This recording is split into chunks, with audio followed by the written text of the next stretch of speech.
Olá, meu nome é Vinícius Max e sejam muito bem-vindos ao Amaterasu Podcast. E hoje, a pedido de vocês, nós vamos falar sobre enxaqueca. Enxaqueca! Nossa!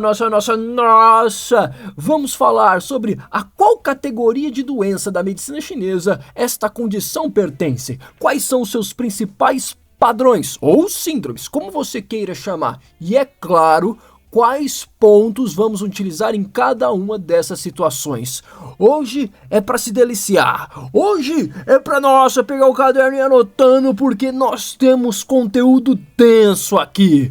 Então, chega de conversa e vamos para o podcast de hoje.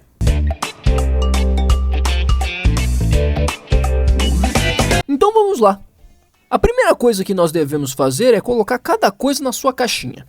Medicina chinesa de um lado, medicina ocidental do outro. Quando a gente fala o termo enxaqueca, devemos saber que isso é uma referência a uma doença ocidental.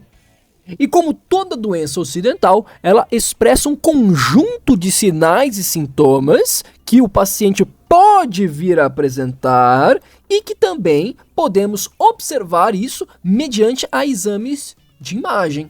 Então, nesse caso, nós poderíamos usar aqui uma tomografia computadorizada ou uma ressonância e a gente poderia perceber essas alterações. Veja, esses exames não são obrigatórios para você diagnosticar uma enxaqueca, mas às vezes eles vão ser importantes quando você precisa diferenciar o diagnóstico de outras doenças, né? Fazer um diagnóstico diferencial ali, principalmente se há suspeita de outros problemas, né? Agora, veja, o que é doença na medicina chinesa? O principal sinal ou sintoma que o paciente apresenta. Então veja que são conceitos que estão distantes um do outro, que estão longe um do outro e, portanto, não se misturam de maneira direta, de maneira objetiva, apenas de maneira relativa. E se a gente não fizer esta relação, poderemos cair em tentação, cair em erro, cair em falha. Então, qual relação que nós devemos fazer aqui? Ora, quando um indivíduo tem enxaqueca, ele pode apresentar como queixa principal dor de cabeça. Poderia ser fotofobia, poderia ser náusea, poderia ser vômito, enfim, poderia ser uma porção de outras coisas, mas veja, pode ser qualquer coisa. Agora, o que é o mais provável? O mais provável é que a queixa principal seja dor de cabeça. Que esse seja o principal sinal ou sintoma do nosso paciente. Opa! Falamos em principal sinal ou sintoma, agora sim. Temos a nossa doença da medicina chinesa, que é dor de cabeça. Ou seja, tom. Além disso, a dor de cabeça de enxaqueca, ela pode ser unilateral. E aí nós temos pian-tou-tom, que significa dor de cabeça unilateral. bem óbvio, né? Bem óbvio. Veja bem. E claro, se a gente tiver com dúvida nisso, basta olhar a origem da palavra enxaqueca. Ela deriva, na verdade ela foi se modificando ao longo do tempo, né? Antes de ser em português, ela era em latim. Antes de ser em latim, ela era em árabe. Antes de ser em árabe, ela era em grego. E no final das contas, em sua origem, significa um lado da cabeça, metade da cabeça. Então você vê que no final das contas a gente chegou no lugar certo. Só que veja, se a nossa avaliação está em cima de dor de cabeça, a dor de cabeça pode ser a queixa principal de diversas outras doenças ocidentais. Veja, um indivíduo que tem sinusite pode ter como queixa principal dor de cabeça. Uma pessoa que tem cefaleia em salvas pode ter como queixa principal a dor de cabeça. E por aí vai. No caso da enxaqueca também, e por aí vai. Sendo assim, a nossa avaliação daqui para frente, dentro da medicina chinesa, que vai estudar e avaliar as condições comuns da dor de cabeça, pode ser empregada, esse método, para qualquer momento onde a queixa principal seja dor de cabeça. Agora, vem comigo, presta atenção. Caso o paciente tenha dor de cabeça, mas essa não seja a sua queixa principal, pula fora, não serve. Vai ter que avaliar outra categoria de doença associada à sua queixa principal. Sacou? Entendeu? Capite! Capite! Dito isso, podemos bater o martelo aqui. Quando a gente fala daqui pra frente do nosso método de avaliação, é para Touton, dor de cabeça, e para Piantouton, dor de cabeça unilateral. Se a queixa principal for uma dessas, show de bola. Usa isso daqui pra frente. Se não for esta queixa principal, pula fora. Ah, mas é enxaqueca. Se a queixa principal for vômito, não serve. Aí a categoria de doença é outro, e portanto outros métodos de avaliação. Ficou claro? Eu acho que eu não consigo ser mais claro que isso. Eu tô quase translúcido aqui. Quase o vampiro do crepúsculo que brilha quando bate a luz. Enfim, dito isso, agora vamos para nossa avaliação. Vamos para o que interessa. Vem comigo! Tendo isso tudo claro, agora a gente começa com o ABC Diagnostic of TCM do professor Liu Min, na verdade do PhD Liu Min. E ele diz o que para nós? Ele fala assim, olha, antes de você querer falar de patologia, é bom você conhecer de fisiologia. Aliás, isso é logo o primeiro princípio de diagnóstico. Sem fisiologia, não há compreensão de patologia. Então eu te pergunto, por que minha cabeça não dói? E espero que a sua também. Nossa. E veja que com essa pergunta você começa o raciocínio para qualquer coisa. Por que eu consigo me lembrar das coisas? Por que meu ombro não dói? Por que o conteúdo do meu estômago desce e não sobe? Porque, entendeu? Dá pra você fazer isso com qualquer coisa. E aí você começa as suas reflexões. Só que para fazer isso tem que ter conhecimento de fundamentos. Então quando você tem dificuldade com diagnóstico, quando você tem dificuldade com diferenciação de síndromes, na verdade você tem uma dificuldade com fundamentos. Você não tem compreensão total de fundamentos. Então, vamos lá. Por que minha cabeça não dói? Existem 3 passagens clássicas que me ajudam a esclarecer um pouco disso. É dito que se houver livre fluxo, não haverá dor. Tem outra passagem que diz que se houver nutrição, também não vai ter dor. E que se houver relaxamento, também não vai ter dor. Claro, eu adaptei as frases para ficar em relação à fisiologia, né? Ou seja, para que minha cabeça não doa, tem que ter livre fluxo, tem que ter nutrição, ou seja, qi e sangue de maneira abundantes. E é necessário que relaxamento, né? É claro, a cabeça, é difícil conseguir tensionar a cabeça, né? Mas pensa para outras regiões, como articulações, grandes músculos e por aí vai. Se eles ficarem muito tempo tensionados, a tendência é doer. Show de bola? Show de bola? Então agora, ó como vai ficando mais claro. E quem que vai levar esse qi e sangue para a cabeça, para abastecer lá, para não doer? E aí quando eu falo qi e sangue, entenda como as substâncias necessárias para nutrir a cabeça, tá? Então, por exemplo, a medula vai preencher o cérebro, então tem que estar lá também. Tá? Mas quem que leva isso? Não estou dizendo quem produz, quem gera, né, quem participa dos processos de transformação. Eu estou dizendo quem é que leva e por onde que leva. Rede de canais. Então os canais, na verdade, é uma representação do macrocosmo no microcosmo. Alguns chamam de meridiano. O termo canal é um pouco mais próximo do que a gente precisa, um pouco mais correto. Por quê? É uma referência aos canais pluviais. Um canal pluvial, observe, por onde ele passa, chega a água, umedece as margens do rio e, portanto, aquela terra úmida se torna mais fértil. Ali a fauna e a flora irão prosperar. Por onde um canal passa, chega ti e sangue, que vai nutrir e dar funções aos tecidos, aos órgãos, às vísceras extraordinárias, a qual eles têm contato. Portanto, conhecer a rede de canais é fundamental e entender a sua importância ainda mais.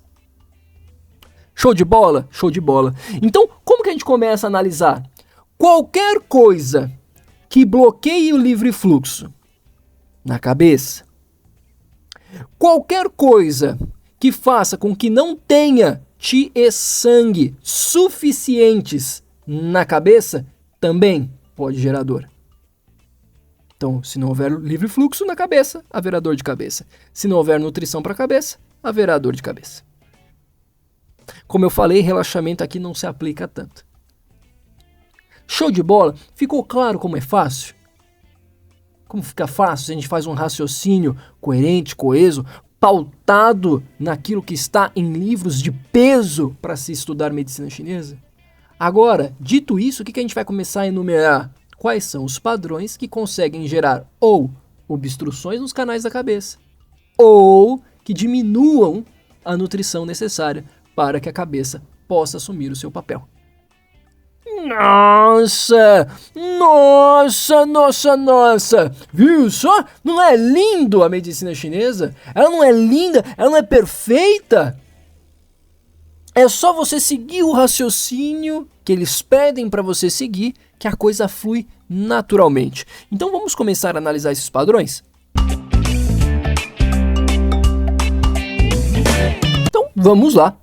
Ora, se nós acabamos de falar que para que a fisiologia aconteça, para que o indivíduo não possua dor de cabeça, são necessários alguns pré-requisitos, e um deles é o livre fluxo, é a plena potência daquilo que é o correto do nosso corpo, ou seja, aquilo que é fisiológico no nosso corpo, eu devo me questionar quem poderia ser antagonista às funções fisiológicas. Ora, o Ti patogênico. Portanto, quando houver invasão de patógenos no nosso corpo, eles tendem a obstruir o livre fluxo e assim conseguem gerar quadros de dor.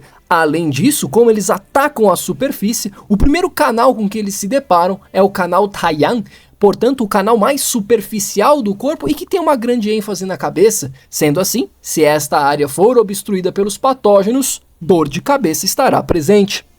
É claro que eu devo levar outras coisas em consideração. Se eu estou falando de um patógeno externo, algo que vem de fora e ataca o nosso corpo, eu estou dizendo que isso depende da invasão de fatores patogênicos externos que estão diretamente associados aos fatores climáticos, ou seja, uma exposição prolongada ou severa a vento, ao frio, à umidade, por aí vai.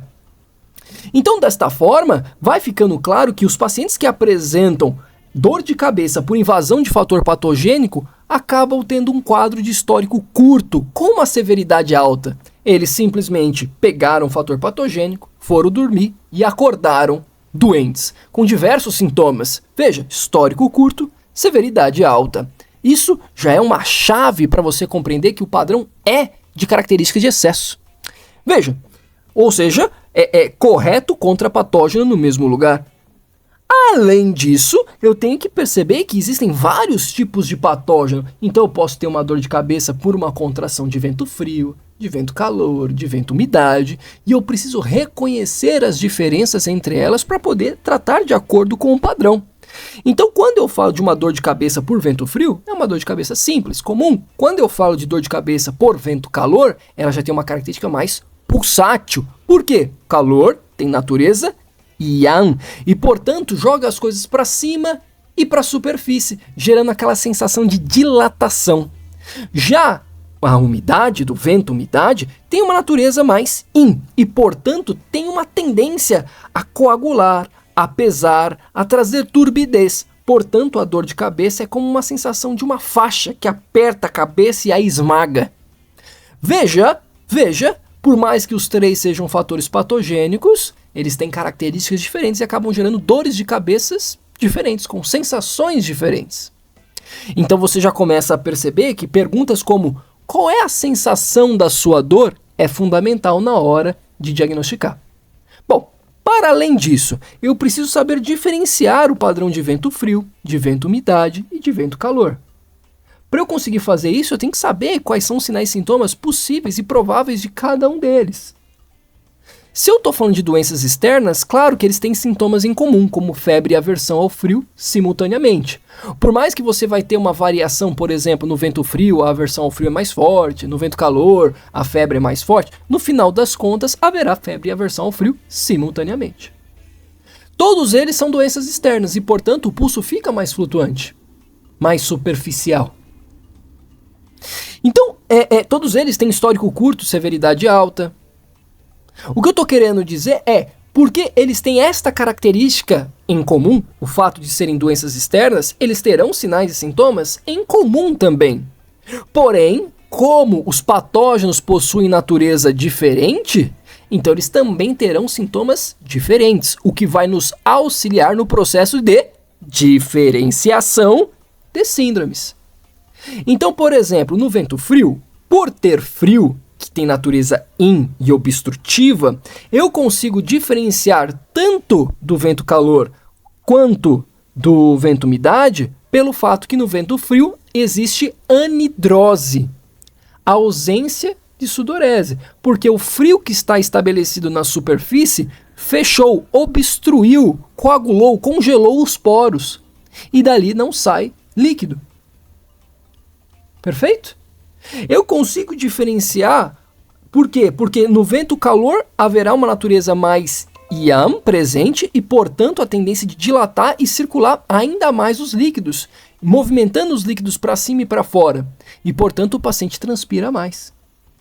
Já no vento umidade, você tem uma presença de líquidos muito grande e, portanto, também haverá sudorese.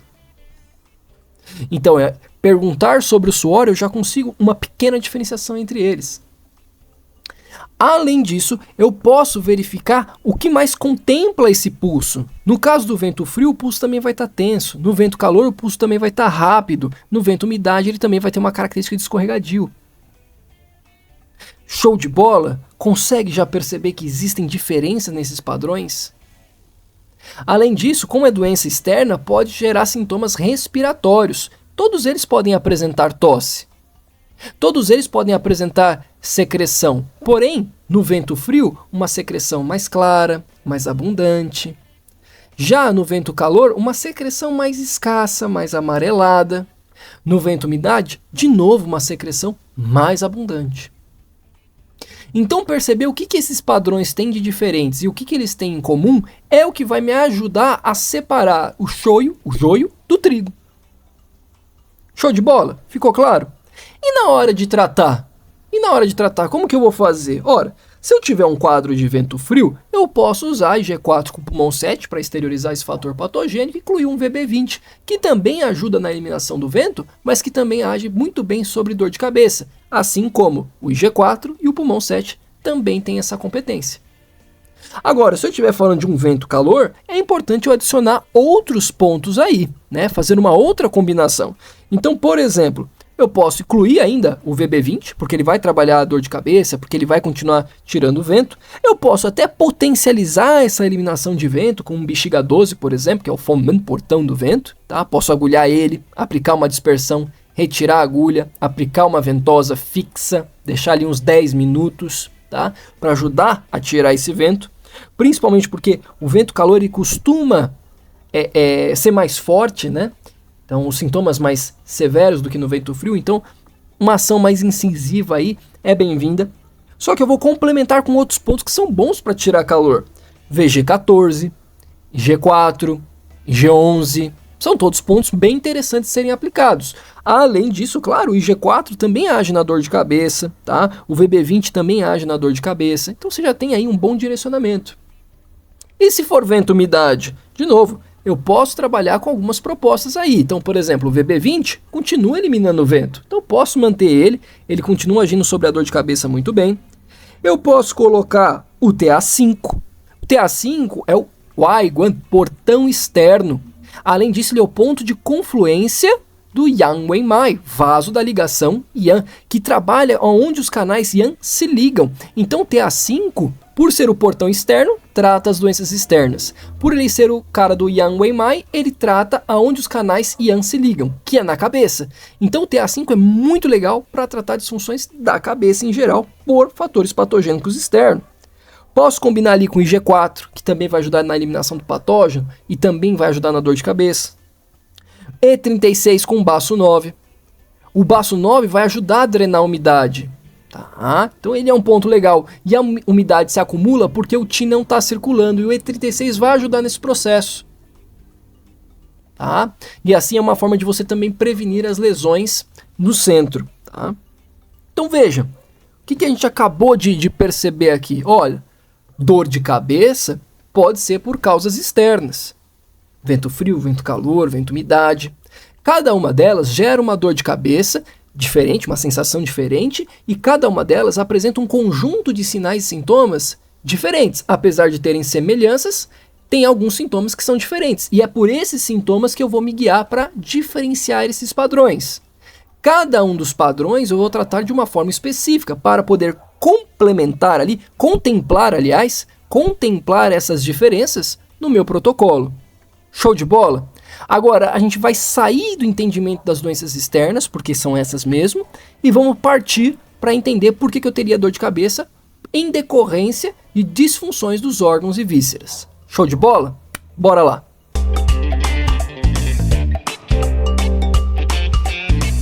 Agora a gente pode partir para as dores de cabeça associadas às desordens internas dos órgãos, perfeito? Bom, quando a gente fala em dor de cabeça por distúrbio dos órgãos, existem 3 órgãos que são mais relevantes: o fígado, o baço e o rim. Tá? Vamos começar discutindo pelo fígado. Você sabe muito bem que os canais principais possuem seu trajeto externo e também seu trajeto interno.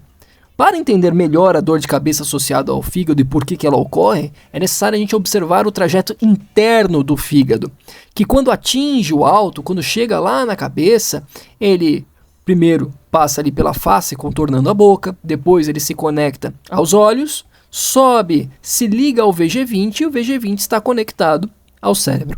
E, portanto, alterações do fígado provocam alterações na face, alterações na cabeça, alterações no cérebro e, por consequência, aquilo que o cérebro está ligado por algumas passagens clássicas que a medicina chinesa traz para a gente. Por exemplo, o fato que o cérebro está ligado ao ouvido, o fato que o cérebro está ligado aos olhos, o fato de que alterações do cérebro podem provocar tontura, vertigem, alterações da percepção espacial que nos cerca, né? Alterações de marcha e por aí vai, né? A lista é bem grande. Bom, mas, dando continuidade a esse entendimento, eu tenho que entender um pouco melhor sobre as características do fígado e saber um pouco melhor o que precisa ser alterado nele para poder alterar a sua fisiologia e assim provocar a dor de cabeça. Bom, sabemos muito bem que o fígado harmoniza a livre circulação do Qi, certo? Segundo o capítulo 5 do Xuan, as emoções são as transformações do Qi. Segundo o capítulo 39 do Xuan, as emoções provocam alterações do fluxo do Qi. Ora, se eu altero o fluxo correto do Qi, se eu tiro ele daquilo que é previsto de sua fisiologia, eu gero uma patologia. E se esse canal está indiretamente ligado ao cérebro, então eu vou provocar uma alteração lá. E aí a dor de cabeça se inicia. Então, uma das formas de eu conseguir perceber que a dor de cabeça é ligada ao fígado é porque durante a sua avaliação, quando você questionar sobre fatores de influência, você vai ver que a dor de cabeça ela aparece quando há um estímulo emocional. Quando o paciente é submetido a um estresse emocional, a dor de cabeça surge como um passe de mágica, certo? E por que isso? Ora, quando você sente uma emoção, principalmente uma frustração, vamos colocar aí, uma das coisas que vai acontecer é bloquear a livre circulação do Qi. Então vem uma estagnação do Qi do fígado. Como o fígado, ele também é ligado ao fogo ministro, veja, o fogo ministro está ligado com diversas estruturas do corpo, e uma dessas estruturas é o fígado, tá? Então, quando o seu Qi é obstruído, logo ele começa a acumular calor rapidamente. E aí a gente sai de um quadro conhecido como estagnação do Ti do fígado e passamos para um quadro chamado fogo do fígado, que pode levar a um quadro ascensão do fogo do fígado, que é quando esse calor excessivo é direcionado ao alto. E veja, isso pode provocar dores de cabeça pulsátil e intensas. Além disso, eu tenho que entender que todo o fluxo está subindo, e se o Ti está subindo, o Ti tem natureza Yang, move aquilo que é Yin, provoca a elevação do sangue também. Então os olhos vão ficar mais avermelhados, a face vai ficar mais avermelhada. Sabemos muito bem que o fígado está ligado à vesícula biliar, que está ligado à bile, e este fogo do fígado vai jogar a bile para cima e a boca vai ficar amarga. Além disso, fica muito nítido esta flutuação, esta variação emocional provocando a dor de cabeça. Tá? Isso é muito nítido para o paciente. Então, que fique claro aqui, a ascensão do fogo do fígado pode provocar dores de cabeça. Agora, outros quadros do fígado também pode, como por exemplo, a hiperatividade do Yang do fígado, que é um quadro misto, ou seja, ele combina deficiência e excesso. O que a maioria dos autores concordam? Quando o Yin do rim e o Yin do fígado estão fracos, eles são insuficientes para ancorar o Yang do fígado, que passa a subir e começa a se manifestar no alto. E novamente, dor de cabeça pulsátil, olhos vermelhos, boca amarga, e por aí vai. Pode ter zumbido de ouvido, enfim. Os quadros na parte alta serão bem similares. O fogo do fígado e a hiperatividade do fígado, né? A ascensão do fogo do fígado e a hiperatividade do Yang do fígado. São bem parecidos no que tange a parte alta do corpo. A questão é a raiz dele. A ascensão do fogo do fígado tem uma raiz de excesso e uma manifestação de excesso. A hiperatividade do Yang do fígado tem uma raiz de deficiência e uma manifestação de excesso. Então, quando eu começo a observar no detalhe, a hiperatividade do Yang do fígado também contempla sintomas de deficiência tanto do fígado quanto do rim, o que não ocorre na ascensão do fogo do fígado. E assim eu consigo diferenciá-los de maneira muito clara. Ou seja, na hiperatividade do Yang do fígado, eu vou conseguir ver coisas como unhas quebradiças, eu vou conseguir ver coisas como dor lombar, fraqueza de joelhos, coisas que remontam à ideia de deficiências, tanto do fígado quanto do rim nos seus aspectos mais Yin. Perfeito? E é claro, agora eu preciso saber como que eu vou agir perante a esses dois padrões. Quando eu tenho a ascensão do fogo do fígado, eu preciso principalmente limpar esse fogo, tá? Limpar esse fogo e estimular a livre circulação novamente. Eu posso contar aqui com pontos como o VB20, porque ele é excelente para tratar a dor de cabeça que está acontecendo agora, mas ele também vai auxiliar nessa descida do fogo. Além disso, eu posso colocar o F3, ponto fonte do fígado, que ele é muito legal para estimular a livre circulação. Tá? E eu posso combinar aqui um VB34, que também vai colaborar com a livre circulação. Também posso adicionar aqui um F2 para estimular ainda mais a limpeza do calor. Tá? Inclusive, por mais que os autores acabam colocando o VB34, particularmente eu te sugiro colocar no lugar do VB34 o VB43, para forçar ainda mais a limpeza de calor, que nesse quadro é muito, muito importante. Agora, na hiperatividade do Yang do fígado, você precisa trabalhar tanto fortalecendo deficiências quanto dispersando excessos. E nesse caso, você pode trabalhar com alguns pontos que são bem interessantes. Por exemplo, R3 com baço 6 para nutrir o Yin, que está em deficiência, ao mesmo tempo que você trabalha limpando o calor. E novamente podemos falar em F2, em VB43. E é claro, eu preciso agir sobre a dor de cabeça. Então, de novo, você pode colocar lá o seu VB20, que vai colaborar na descida também do Yang e tudo mais. Vai colaborar. Quando a gente chegar no final, eu vou dar mais um complemento a todas as combinações, tá bom? E aí vai servir algo para todas. Show de bola? Então, esses são os dois quadros mais comuns do fígado quando a gente fala de excessos e padrões mistos, tá bom? Então, esses a gente tá de olho. Como que eu faço para identificar rápido que é esse tipo de padrão?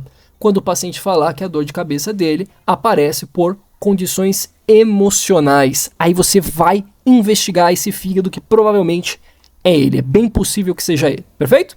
Vamos discutir outro órgão aqui. Agora vamos conversar um pouquinho sobre o rim. Solta a musiquinha e vamos pro próximo. Bom, o próximo órgão agora pra gente falar então é o rim. E, é claro, a gente precisa traçar um paralelo partindo da fisiologia para chegar à patologia, para entender o envolvimento do rim atrás das dores de cabeça, né? Por trás das dores de cabeça. Bom, é muito simples. O rim, ele está associado com a essência. O rim armazena a essência. E esta essência será transformada pelo fogo ministro, que também se associa ao rim. Esta transformação dará origem ao Ti original, que desencadeará as transformações necessárias para gerar o substrato nutricional da medula. Esse substrato nutricional da medula será conduzido ao cérebro e o preencherá. Desta forma, o cérebro se torna o mar da medula. Basicamente, a medula é a matéria-prima necessária para o bom funcionamento do cérebro. Tá? Show de bola? Show de bola? E de acordo com aqueles princípios iniciais que nós estudamos, nós sabemos muito bem que se não houver nutrição, haverá dor. Sendo assim, se houver deficiência do yin do rim, haverá uma diminuição na questão nutricional, uma diminuição na questão da forma e, portanto, a medula será insuficiente para preencher o cérebro. E sem a nutrição necessária, haverá dor de cabeça. Agora, devo complementar dizendo que se não houver o yang do rim, não haverá aquele que transforme a essência em Ti original. E, portanto, toda aquela sucessão de eventos até a gente chegar no substrato nutricional da medula fica inviável, impossibilitada. Além disso, mesmo que haja o substrato nutricional da medula, é necessário o yang para mover aquilo que é yin e poder direcioná-lo para o alto. Sem o yang, isso não é possível. Então, tanto na deficiência de yin do rim, quanto na deficiência do yang do rim, poderá haver dor de cabeça. Só que, é claro, essas dores são associadas a padrões de deficiência. Então, a sensação que ela traz ao paciente é uma dor de cabeça de vazio, que são dores brandas, leves, porém constantes, que perduram por mais tempo do que o comum. Só que, veja, é necessário a gente conseguir diferenciar esses dois padrões. E é muito simples. Apesar dos dois padrões estarem associados ao rim e, portanto, terem sinais e sintomas em comum, como a dor de cabeça com sensação de vazio, zumbido de ouvido, memória fraca, tontura, o paciente pode ter dor lombar com fraqueza de joelhos e por aí vai, a base os diferencia de uma maneira muito evidente. Na deficiência de yin do rim, você tem uma base de calor nos 5 palmos, transpiração noturna, insônia, uma língua vermelha, com saburra mais escassa e seca. É claro, você pode estar se perguntando, mas por que desses sintomas? É muito simples. Sem o yin, sobra mais yang e, portanto, os sintomas de calor começam a aparecer. Sobretudo à noite, quando o Qi, através do seu ciclo, interioriza-se e, portanto, aumenta exponencialmente o calor no interior do corpo, conduzindo a sensação de calor, principalmente no final do dia, calor dos 5 palmos, a transpiração noturna para tentar regular a temperatura. Se você está transpirando, você está perdendo líquido, então vem uma boca seca, principalmente à noite. Sem yin, você não tem substrato para preencher o vaso, ele pode ficar mais fino. Sem yin, sobra mais yang, aumenta a circulação, o pulso pode ficar rápido. Sem yin, sobra mais yang, joga todo o sangue que sobrou no corpo para cima e para a superfície. As bochechas ficam mais avermelhadas, a língua avermelhada. Sem yin, sem forma, a saburra escassa ou até some. Sem yin, sem lubrificação, a língua seca. Agora, se a gente fala de uma deficiência do yang do rim, A base é completamente diferente. O paciente tem extremidades frias. Por quê? Sem yang suficiente, sem aquecimento suficiente. Então você sente frio, principalmente nas extremidades. Aversão ao frio. Se eu não tenho yang, quando eu sou exposto ao frio, eu pioro. Cansaço, sem yang, sem disposição, sem aguerrimento, sem energia, então o paciente se sente mais cansado, fadigado. Percebe que são bem antagônicos um do outro. Na deficiência do yang, não há como movimentar o sangue para cima e, portanto, a língua fica pálida. Sem o yang, não tem como mobilizar os líquidos, então eles começam a se acumular. A língua fica mais úmida. A saburra continua branca e fina. O pulso sem yang, né, num quadro desses, né, um quadro de deficiência, ele fica mais fraco, né? Sem yang, sem movimento, então ele fica mais lento. Percebe? Então bem diferente um do outro, não tem como confundir. Agora, e na hora de tratar? Bom, posso te dar algumas sugestões aqui. Na deficiência de yin do rim, eu quero tratar o rim. Então, existe uma combinação que é o Beichu mais o fonte para tratar o órgão, bexiga 23R3. Mas eu quero o aspecto yin, principalmente. Então eu posso colocar um baço 6 para poder complementar esse tratamento. Então R3 baço 6, bexiga 23. Isso vai ajudar bastante a nutrir o yin. Além disso, eu posso complementar com outros pontos, como um VB20, como um pulmão 7. Isso vai auxiliar no tratamento da dor de cabeça propriamente dito. Como eu falei, no final eu vou falar um pouco mais específico para tratar o sintoma, tá? Então, por enquanto a gente está focando mais nos padrões. Na deficiência de yang do rim, aí você tem que trabalhar principalmente com moxa. Então, de novo, você pode colocar o bexiga 23 com R3? Pode, sem problema nenhum. Mas eu te aconselho a trabalhar com bexiga 23, VG4, VC4, com moxa para tonificar esse yang. E de novo, eu quero movimentar para cima, para que a nutrição alcance o alto. Veja, falta yang, falta movimento. A nutrição eu tenho, eu só preciso conduzir ela até o alto. Então VG20. Então, são algumas sugestões aqui. De novo, já falei, no final a gente vai falar mais propriamente do sintoma em si, como tratar o sintoma dor de cabeça, como avaliá-lo. Perfeito?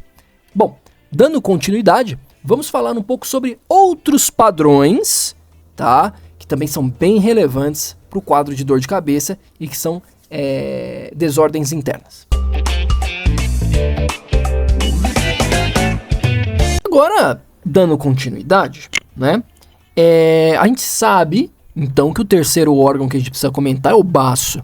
Mas é interessante porque não é propriamente o baço, mas o seu desempenho, a sua função, aquilo que ele tem competência para fazer no nosso corpo, que pode acabar, por consequência, levando a um quadro de dor de cabeça. Como assim? Então vamos lá. O baço, ele é o nosso principal produtor do corpo, afinal de contas, ele tem como ação principal o transporte e a transformação. E assim, a partir dele e através das suas influências no corpo, vem a produção do qi, do sangue, a regulação dos líquidos e por aí vai. Então você percebe que o baço ele tem uma esfera de atuação muito ampla quando o assunto é produção e regulação dos líquidos. Uma vez que ele se enfraquece, uma vez que ele tem uma deficiência, qi e sangue entram em declínio, entram em insuficiência. E aí, não importa se esse qi insuficiente será nele ou será em outro cara, se o sangue insuficiente vai ser no coração, vai ser no fim, não interessa. Se houver deficiência de qi ou deficiência de sangue, poderá haver dor de cabeça. Do mesmo jeitinho que a gente viu antes. Se é deficiência, dor de cabeça com sensação de vazio. Só que, o que nós temos que observar mais no detalhe é que também existe a questão de um baço enfraquecido comprometendo a regulação dos líquidos e, portanto, facilitando a formação de umidade e mucosidade. Uma vez que a umidade e a mucosidade se acumulam, a umidade e a mucosidade impedem que a subida do yang puro e no alto apenas se acumula o turvo e mais uma vez eu posso ter dor de cabeça, só que agora uma dor de cabeça com sensação de peso, tá? Veja só que interessante. Então, Por mais que eu não esteja aqui para falar a deficiência de Ti do baço, né, a umidade e mucosidade no baço, enfim, eu estou dizendo que a diminuição das funções do baço irão provocar um cenário no corpo de ou insuficiência, deficiências de Ti e de sangue, ou padrões de acúmulo de umidade e mucosidade. E estas condições favorecem sintomas de dor de cabeça. Agora, como que eu identifico, como que eu vou diferenciar? Bom, primeiro pela sensação. Deficiências de Ti e de sangue provocam dor de cabeça com sensação de vazio. Enquanto que umidade e mucosidade acumulada vão provocar uma dor de cabeça com sensação de peso. Então, pela sensação, você já consegue diferenciar esses padrões. Para além disso, quando eu falo em deficiência de Ti, eu falo em cansaço de curto esforço. Então, o paciente faz um pequeno esforço, já fica cansado. Transpiração espontânea, porque o defensivo, Ti defensivo, também está insuficiente e não consegue mais regular a abertura e o fechamento dos poros. O paciente pode apresentar respiração curta, tá? Falta de vontade de falar, porque quando eu falo, eu gasto Ti, sai ar da minha boca, portanto sai Ti da minha boca. Quando eu tenho pouco Ti, a tendência é de não querer comunicar-se. Falta de vontade de falar, um pulso mais fraco, uma língua mais pálida e tal. Aversão ao vento, porque sem o Ti, sem capacidade de defesa, né? O Ti defensivo enfraqueceu e, portanto, o vento ataca mais facilmente. Por isso, aversão ao vento. Já na deficiência de sangue, o cabelo é extensão de sangue, então ele pode começar a cair, o paciente pode começar a apresentar palidez generalizada, tontura. Se for mulher, uma menstruação mais escassa, mais pálida. Quando a gente fala em umidade e mucosidade, que está se acumulando no alto, os sintomas de turbidez no alto são mais comuns, como plenitude ou sensação de distensão do tórax, essa dor de cabeça em peso, sensação de estar nauseado, né, uma tontura com sensação de estar nauseado. Pode ter náusea, vômito e tal, mas aí quadros mais severos, né, bem mais severos, podem acontecer. Percebe? Então, eles são bem diferentes. E, claro, quando eu observo esses quadros de umidade e mucosidade, por exemplo, eles terão uma influência direta com a alimentação do paciente. Então, come algo mais, com uma carga maior de umidade, isso vai conduzir uma dor de cabeça mais grave, mais severa, uma crise de dor de cabeça e por aí vai. Quando eu falo em deficiências de Ti, por exemplo, ao esforço, o paciente perde esse Ti e a dor de cabeça vai aparecer. Nas deficiências de sangue, por exemplo, se for uma mulher, conforme o fluxo menstrual vai acontecendo, a dor de cabeça vai aparecendo. Tá? Então, são formas de você conseguir reconhecer, né, esses padrões, né? Bom, se eu estiver falando de uma deficiência de Ti, tonificar o Ti é muito importante. E36, VC6, você vai ter aí alguns pontos que você pode trabalhar aí.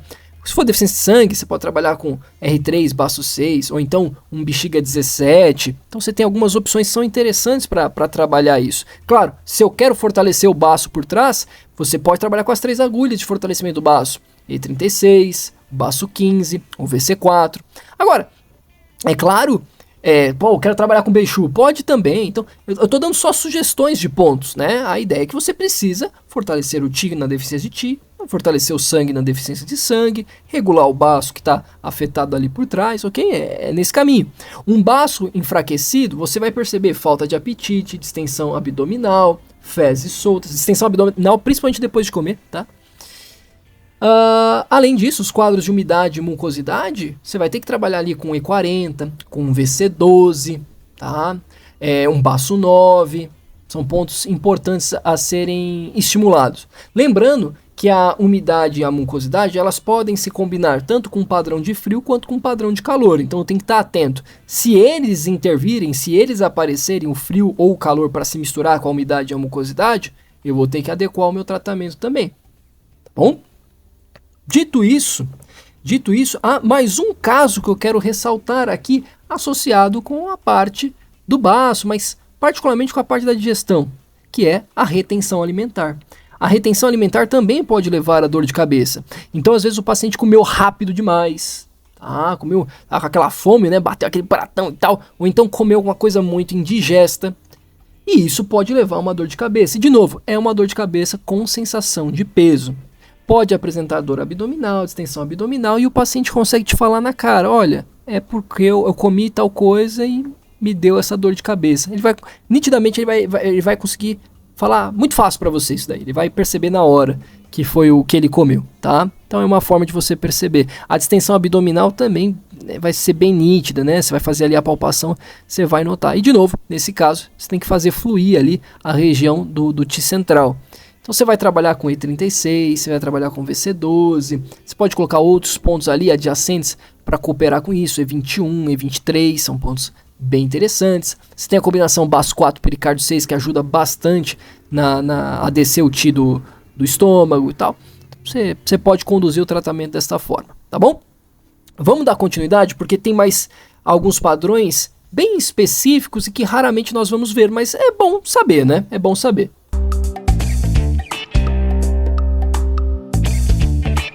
Bom, dando continuidade, eu quero falar de outros quadros que podem acontecer e levar a um quadro de dor de cabeça, mas que dificilmente vão parar num consultório de acupuntura. O primeiro é o mais óbvio de todos, né? Bateu a cabeça. Se alguém bater a cabeça, precisa ir para o hospital, né? Bater a cabeça vai levar a uma lesão dos canais que aí passam, levando à obstrução da circulação do Ti e do sangue, e vai ter dor, né? Mas aí a causa é nem interno nem externo, foi um trauma, bem óbvio, né? O paciente consegue identificar fácil. E aí o princípio de tratamento é apenas estimular a livre circulação. Para começar, a combinação IG4 e baço 6 é uma combinação bem importante, tá bom? Dando continuidade, você também pode ter quadros de vermes, né? Na medicina chinesa a gente chama esses quadros de vermes. São os quadros associados a parasitoses da medicina ocidental. Então, se o paciente, por acaso, não lavou adequadamente os alimentos, ou, enfim, teve aí o contato com comida contaminada, né, ingerindo comida contaminada, ele pode ter a dor abdominal ali, ter diarreia intensa, essas coisas assim, e pode aparecer em conjunto a dor de cabeça. Mas aí você percebe que a dor de cabeça ela é muito mais secundária, né? Ela é muito mais secundária, mas enfim, pode acabar aparecendo como uma queixa relevante para o paciente e precisar de tratamento. De qualquer forma, você precisa regular ali o centro. Então, de novo, você vai entrar ali com pericárdio 6 para ajudar a descender o Ti central, VC12, o F3 é muito legal para estimular a livre circulação na parte do sistema digestório, o E44 para eliminar essa dor abdominal, também auxilia nos quadros de dor de cabeça, o IG4 também é um ponto que você pode adicionar, que é bacana, vai retificar o fluxo do Ti, vai ajudar na dor de cabeça, vai ajudar na dor abdominal, então é bacana, dá para você adicionar. Bom, esses são os padrões mais comuns quando a gente fala em dor de cabeça, perfeito? Então a gente fecha aqui a parte da síndromes. E aí a gente já falou também o chamado Pianjianlong, ou seja, o tratamento baseado na diferenciação do padrão da síndrome. Então os pontos que a gente usa de acordo com a síndrome. Agora eu quero falar sobre outro assunto, né, que também vai te auxiliar nesse processo, tá bom? Aquela musiquinha e a gente já volta. Então vamos lá. Agora, principalmente com nós, acupunturistas. Nossa! Você sabe que você tem que conhecer de canais. Então agora nós vamos passar para o Pianjianlong, tratamento baseado na diferenciação da doença. Ou seja, agora pensando mais no sintomático. O que eu preciso observar rapidamente para escolher bons pontos para aliviar a dor de cabeça do indivíduo? Onde é a dor? Isso é primordial para eu saber quais canais estão envolvidos. De um modo geral, dor de cabeça na parte posterior, na parte occipital, você vai pensar no Taiyan e vai trabalhar principalmente com o canal da bexiga. Você pode trabalhar, claro, pareado com ID, não tem problema, tá bom? Mas principalmente o canal da bexiga. Quando a gente fala de dor de cabeça de topo, aí a gente está falando muito do Zhuan, principalmente o canal do fígado. Quando a gente fala de dor de cabeça lateralizada, estamos falando de Shaoyan, principalmente o canal da vesícula. Quando a gente fala dor de cabeça na parte da testa, da fronte, aqui na testa, a gente está falando de yamin, principalmente canal do estômago, tá? Ou seja, vamos supor que eu tô com uma dor de cabeça lateralizada, eu vou trabalhar principalmente com o canal da vesícula. Posso adicionar ali o canal do TA, não tem problema, para cooperar. Independente do padrão, independente da síndrome, eu vou trabalhar com Shaoyan para tratar o sintoma. E aí eu posso trabalhar, por exemplo, num quadro de excesso com os pontos distais. VB43, ponto nascente, ele regula os canais Yan. Posso trabalhar com o TA2 ali, fazer a mesma técnica nos dois canais. Posso trabalhar com a ideia de nascente riacho para regular, tá? Então ficaria VB43 com VB41, TA2 com TA3. Show de bola, show de bola. Então, você pode seguir essas lógicas para te auxiliar na hora de tratar o sintoma, mas você tem que combinar isso com o tratamento de síndrome. Aí você vai ser extremamente eficaz na escolha dos seus pontos e eficiente no resultado. Show de bola? Agora o que nós vamos fazer? Vamos dar uma olhadinha no que mais foi utilizado quando o assunto era dor de cabeça ao longo do tempo e em estudos modernos. Vamos lá? Então, passando por uma avaliação de combinações de pontos ao longo da história, observando os principais clássicos da medicina chinesa, os principais estudos modernos, os manuais clínicos das províncias, das mais diferentes províncias chinesas, o que a gente começa a observar? Que o ponto mais utilizado para tratar dor de cabeça ao longo da história em estudos modernos é o IG4, com aparecendo 26% das vezes nas combinações. Tá? Ou seja, se a gente pegar aí, a cada 4 combinações, pelo menos uma vai ter o IG4. Então você vê que ele está extremamente presente nas combinações para dor de cabeça. É um ponto realmente relevante, a gente tem que estar atento ao uso dele nesses momentos. Outro ponto também utilizado para a condição de tom de dor de cabeça é o VB20, com 25, aparecendo em 25% das combinações. Então agora sim, 1/4 das vezes certinho. Tá? Então você vê que ele aparece bastante mesmo. Bastante. Então é outro ponto que eu tenho que ficar atento na hora que me aparecer um quadro de dor de cabeça, porque eu sei que ele é eficiente. Outros pontos que também aparecem, VG20, bexiga 2, E8, são pontos interessantes e que aparecem com uma certa frequência quando o assunto é dor de cabeça. Mas se a gente fosse fazer ali um pódio, IG4, VB20 e VG20. Show de bola? Só que eu posso começar a observar outras coisas dentro dessas análises. Eu posso ver simplesmente qual é o canal mais utilizado.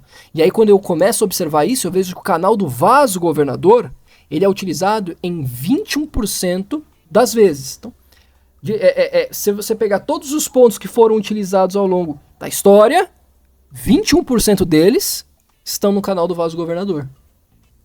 Eu vou ver que 20% deles estão no canal da bexiga, 15% deles no canal da vesícula. Então esse vai ser o nosso pódio: vaso governador, bexiga e vesícula biliar. Então são 3 canais que são importantes, tá? Só como referência, o canal do intestino grosso seria em quarta posição aí, com quase 10% das vezes. E você vê que ele mantém o pódio, ele aparece ali em 4º lugar só com IG4. Tá? Então é bem interessante, bem interessante. Agora, saiba que a gente pode observar de uma forma um pouquinho mais detalhada, um pouquinho mais específica. Por quê?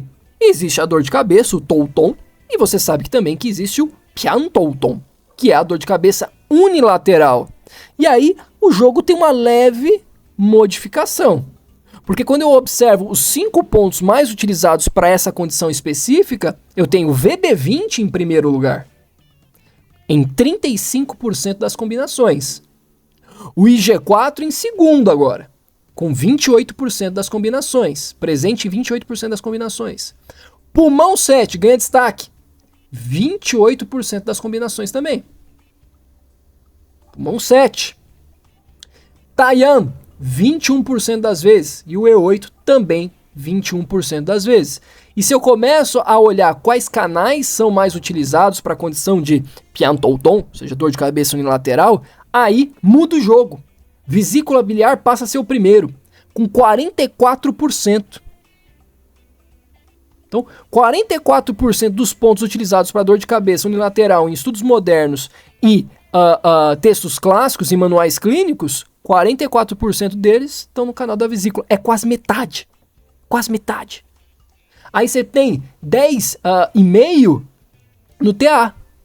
Então, se você pensar em Shaoyan, passa da metade.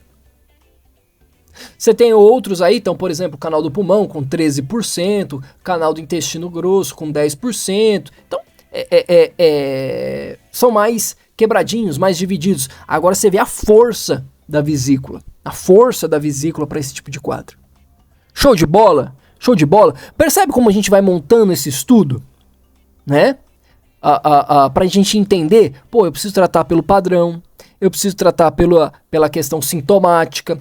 Na questão sintomática eu posso observar como que isso já foi feito ao longo do tempo, manuais clínicos, estudos modernos, e assim eu vou chegando mais próximo daquilo que é efetivo. E mesmo assim não será 100%. Nada é 100%. Mas eu consigo ampliar a efetividade. Ampliar a efetividade. Tá? Bom, agora vamos dar mais uma musiquinha e eu vou para minhas considerações.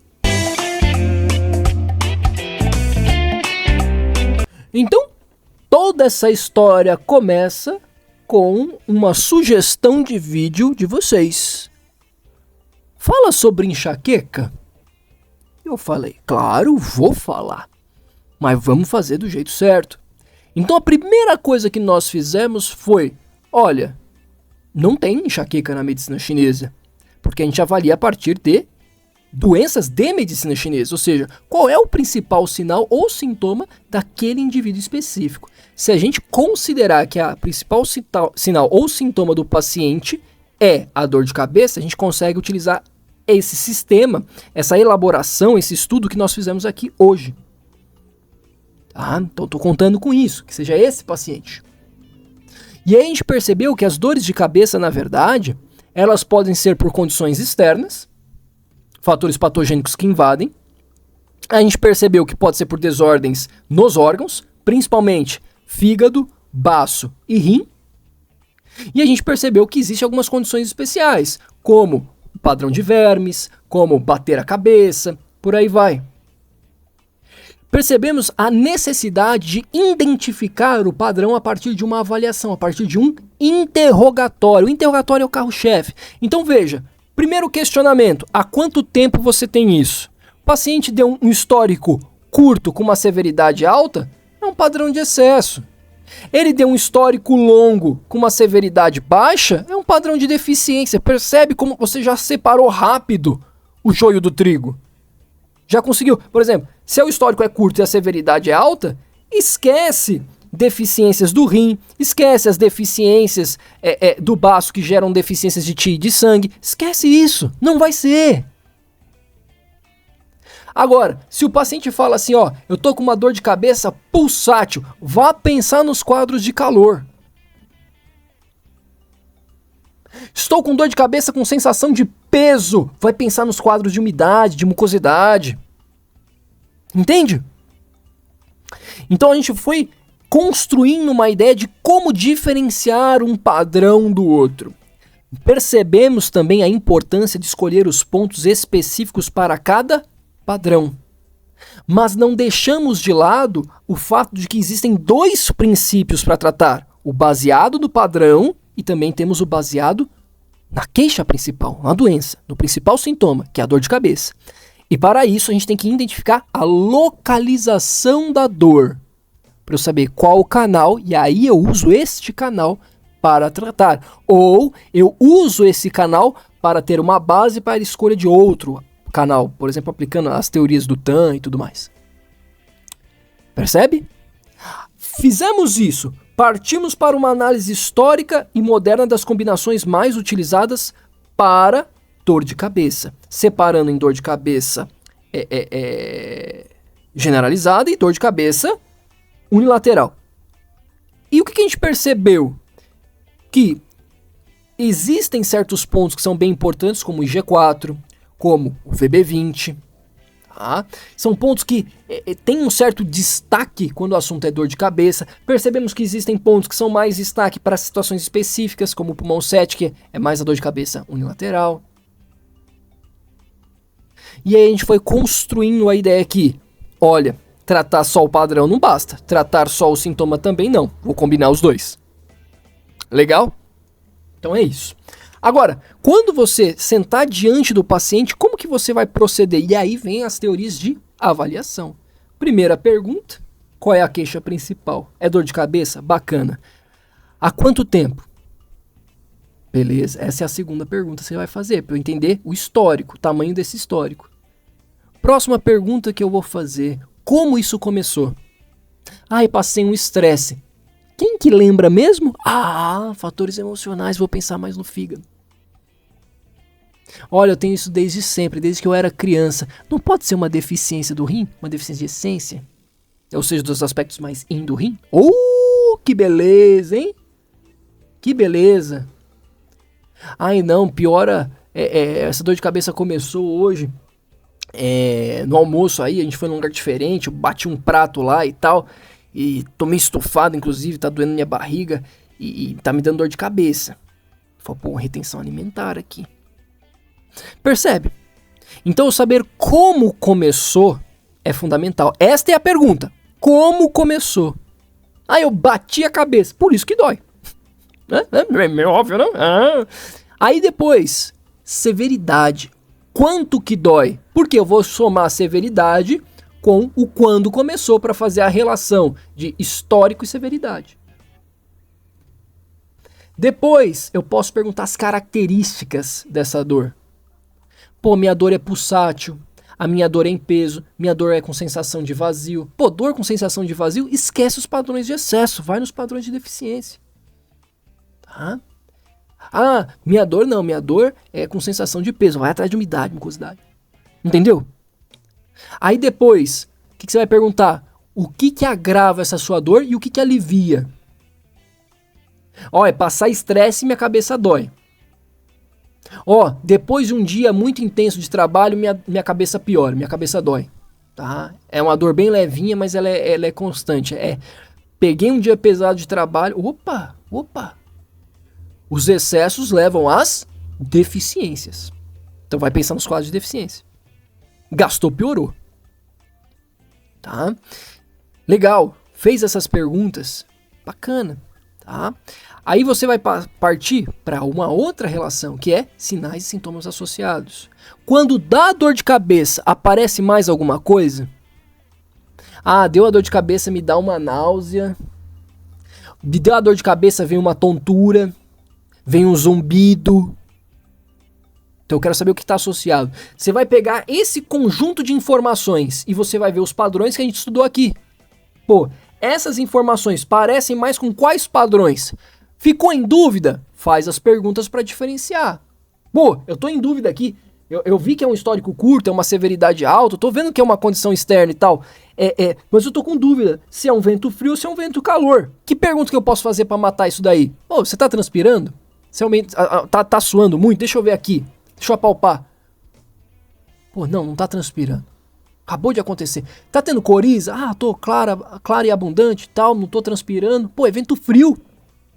É vento frio! Entendeu?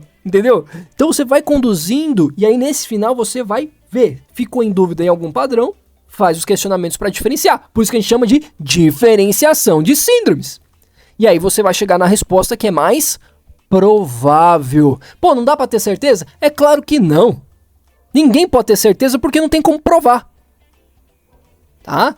A gente faz um critério de exclusão e chegamos naquilo que é mais provável. Tá? Ninguém pode ter certeza de absolutamente nada dentro da medicina chinesa, porque nada pode ser submetido à prova. A gente pode provar depois que feito. Por quê? Porque é empírico. Depois que você fez, o paciente melhorou, você fala, aí ó, não diz pra tu, tá aí o resultado. Entendeu? É assim que funciona. E aí quando você vê os estudos mostrando, ó, aqui tem 90% de efetividade, 80 e poucos por cento de efetividade, então você vê que isso de fato funciona. Legal? Show de bola? Bacana. Agora, vamos lá. Voltar lá no começo. Fale sobre enxaqueca. O paciente que tem enxaqueca, ele não tem uma vez. Não tem uma vez e nunca mais. Não, ele tem, e isso é recorrente. Então, muito provavelmente, não vamos estar falando de fatores patogênicos externos. Nós não estamos falando de um quadro onde o indivíduo bateu a cabeça ou está com verme no bucho. Então esses aqui também estão fora. As dores de cabeça tendem a ser severas, as de enxaqueca tendem a ser severas ou moderadas. Então dificilmente, não estou excluindo, tá? Dificilmente será um padrão de deficiência. É mais provável os padrões de excesso. Além disso, o paciente pode ter algumas alterações sensoriais, como alterações de fotofobia e tudo mais. Posso pensar mais aí na madeira? É uma possibilidade, não é a única, mas é uma possibilidade grande. Alguns pacientes vão ter náusea, podem até vomitar, inversão do fluxo do Qi do estômago, a turbidez subindo, mucosidade, umidade, é possível. Só que lembra que o canal do fígado contorna o estômago, então se tiver muito excesso ele vai bater lá. Entendeu? Então, o que eu tô querendo dizer? Que eu não posso dizer qual será o padrão de enxaqueca, porque ela pode se apresentar de formas diferentes. Não posso falar enxaqueca é isso. Eu estou dizendo pode ser esses padrões. Todos eles podem se encaixar. Existem alguns que são mais prováveis e outros que são mais improváveis. Além disso, a enxaqueca, ela muito comumente é unilateral, mas nada impede ela de ser bilateral, de ser na cabeça como um todo. Portanto, a gente não pode excluir o touton e ficar só com o bian-touton. Tá ok? Bom, essas são as minhas considerações e elas estão baseadas em alguns livros, né? Então, dá um pouco da bibliografia, né? Aqui eu estou usando autores como Sionô, como Liu Gan, como Bob Flaus. Eu estou utilizando os livros da Federação Mundial Associados à Acupuntura e Moxibustão, também utilizando os livros que falam sobre medicina interna. Estou utilizando os manuais clínicos, os livros clássicos, como os livros de Sun Si Miao, tá? Também outros livros, Yulong Ke, o Jianzhou Jai Jin, Jianzhou Zhishan Jin, Jianzhou Da Chan, entre outros. Então, bem embasadinho para a gente poder ver tanto o que eles já fizeram ao longo do tempo, tanto para poder identificar esses padrões e saber como operar em cada um deles, tá? Bom, eu espero que vocês tenham gostado. Foi bem divertido gravar isso daqui, né? Fazia tempo que eu não falava de alguma coisa clínica, de alguma condição clínica, e deu pra ver por quê, né? O vídeo fica um pouco longo. Eu agradeço demais vocês terem me cedido um tempo aí, né? Pra poderem me ouvir e tal, deixar eu entrar aí na casa de vocês, no carro de vocês, não sei onde vocês estão me ouvindo. Veja, o que eu recomendo daqui pra frente? Eu não esmiucei os padrões falando sintoma por sintoma, porque senão a gente ia ficar aqui muito tempo, mais do que a gente já vai ficar. Provavelmente, eu não tô vendo aqui, mas provavelmente vai dar quase 1 hora de podcast. Então o que eu recomendo? Pega esses padrões, estuda eles de maneira individual para você conseguir reconhecer eles, ver o que eles têm em comum, ver o que eles têm de diferente, para você saber o que perguntar e quando perguntar. E se atente à forma que eu expus aqui de como conduzir o interrogatório, porque isso é a chave. Sem boas informações, você não vai conseguir chegar na resposta. Tá?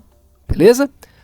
Mais uma vez, muito obrigado. Se você gostou, te peço, se inscreva aqui no nosso podcast. Tem o botão aí, se inscreve aqui para poder acompanhar a gente. Se gostou, clica no curtir. Ficou alguma dúvida, alguma coisa que você não entendeu, alguma coisa que ficou meio nebulosa, põe aqui nos comentários. Como esse vídeo aqui realmente ele é um pouco mais complicado, é um pouco mais denso, se tiver muita pergunta em relação a isso, a gente pode fazer um podcast só para tirar as dúvidas que ficarem aqui embaixo, né? A gente grava só resposta, né? Vamos dizer assim. Beleza? Então, bom, gente, de novo, muito obrigado e até a próxima. Tchau, tchau!